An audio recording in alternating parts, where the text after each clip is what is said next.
Hello guys, back to my channel Sumi বৌদির লাইফস্টাইলে। আজকে চলো তোমাদেরকে আমি একটা নতুন দেখাবো, ভিডিও দেখাবো। তার জন্য হচ্ছে আমি রেসিপি তৈরি করছি, একটা রেসিপি করছি, তোমার রান্না দেখাবো। কারণ অনেকদিন হয়ে গেছে আমি আমার আমার নাচ তো আসেই না।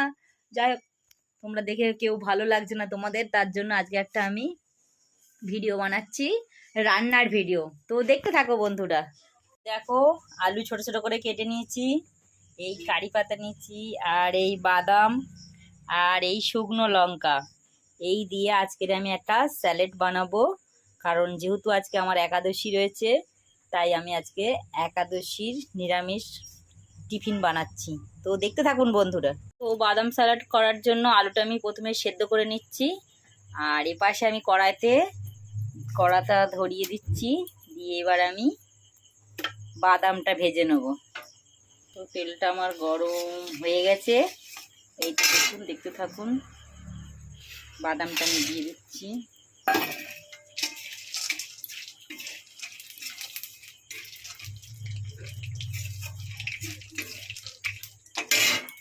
তো দেখতে থাকুন, আমার বাদামটা খুব সুন্দর মানে ফুটছে। এরকম ভাবে হলেই জানবেন যে হয়ে এসেছে। দেখুন, দেখতে থাকুন কি দারুণ ভাবে ভাজা হচ্ছে। দেখুন, কালারটাও খুব সুন্দর বাদামি বাদামি এসে গেছে, তার মানেই জানবেন যে হয়ে গেছে। এবার আমি এটাকে নাবিয়ে নেব।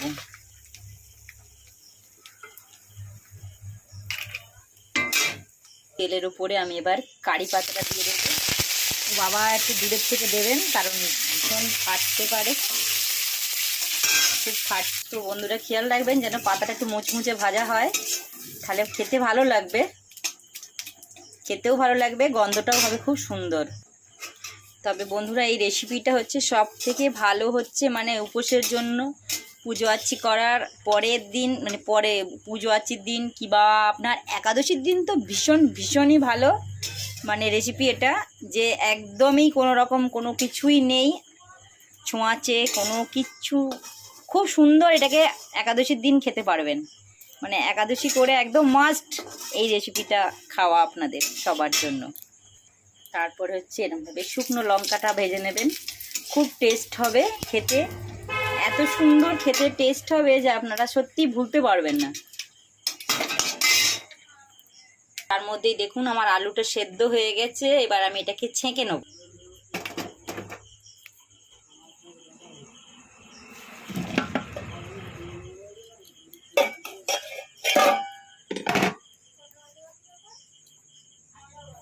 যেহেতু আজকের একাদশী, তার জন্য আমরা নিরামিষ করছি, তাই জন্য আমি সানফ্লাওয়ার অয়েল দিয়ে দিচ্ছি।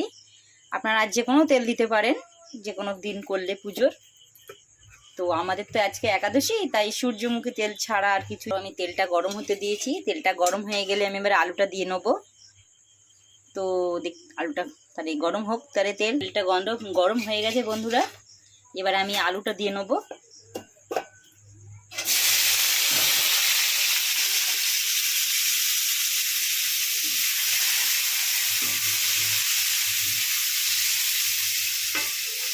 যেহেতু আলুটা সেদ্ধের সময় আমি নুন দিয়েছিলাম, তাই আর এখন নুন দেবো না। যেহেতু আজকে আমাদের একাদশী, তার জন্য আমি এতে হলুদ দেবো না বন্ধুরা, শুধুই সাদাই ভাজবো। দেখতে থাকুন, এখন লাল লাল করে ভাজা হবে, তাহলে হোক। দেখতেই পাচ্ছ বন্ধুরা, প্রায় আমার হয়ে এসেছে লাল লাল মতন, আর একটু হবে। তো বন্ধুরা হয়ে গেছে, এবার এটা আমি নাবিয়ে নেবো। এতে মেশাবো না, কারণ কড়াতে মেশালে জিনিসটা সব বাদাম কারি পাতা নরম হয়ে যাবে, ভালো লাগবে না খেতে। এটাকে আমি তুলে নিয়ে তারপরে বাকিটা আমি মেশাবো। দেখতে থাকুন, এরকমভাবে তেলটা সমস্ত কাটিয়ে কাটিয়ে তুলবেন। তেল বেশি উঠে গেলে ভালো লাগবে না খেতে। দেখুন, একটুও তেল আমার উঠছে না।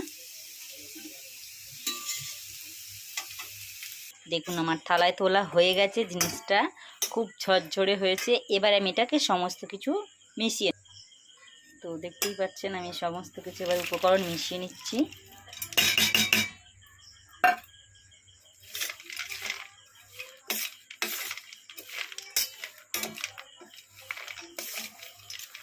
একটা করি আমরা একাদশীর দিন সেদ্ধটা। আজকের আপাতত এইটা আলুটাকে ভেজে নিয়ে করলাম, আলু বাদাম ভেজে নিয়ে, যাতে এটা খেতেও ভালো লাগে এবং খিদেও মরে যায়। খুব ভালো, মানে আজকের দিনের জন্য এটা আমাদের কাছে খুবই উপকার। তো এবার একটু আমি মশলা মিশিয়ে নেব।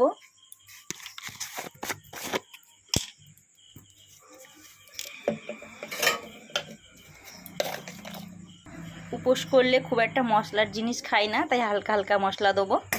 আপনাদের মশলাটা আপনারা পরিমাণ অনুযায়ী দেবেন।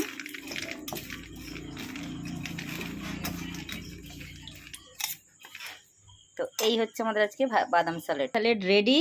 এবার আমি খাবো, খেয়ে দেখি কেমন হয়েছে খেতে।